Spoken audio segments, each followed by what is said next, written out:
Zdravíme vás u dalšího receptového videa a dneska vám ukážeme, jak si udělat dubajskou čokoládu. Takže první krok, dáte sem polevu, aby to dobře chutnalo. Pod druhý dáte sem hmotu.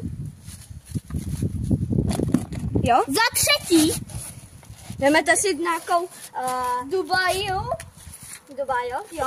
A pak zase vložíte tady tu Bábovkou hovno.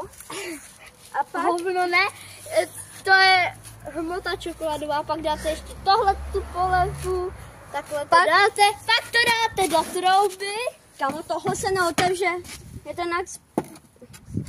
Tak, Dáte to na 15... na 15 milionů stupňů na 1 sekundu.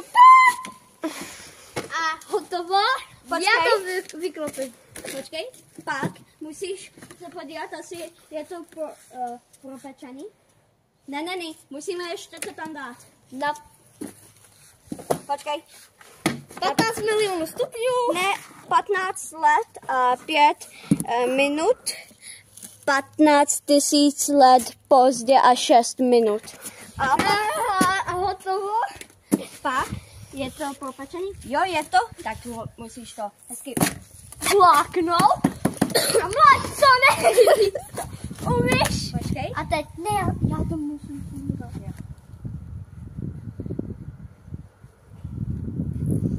Máte dubajskou čokoládu. Já to musíte.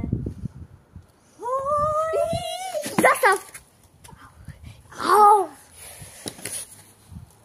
A máte dubajskou čokoládu a hezky si ji papejte a nezapomeňte dát odběr.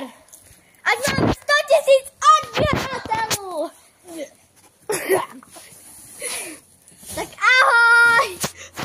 Ahoj. Nazdar. Ahoj. A uvidím tebe pak v nemocnici. Nemocnice. Ne, netáčej už. Tak ahoj.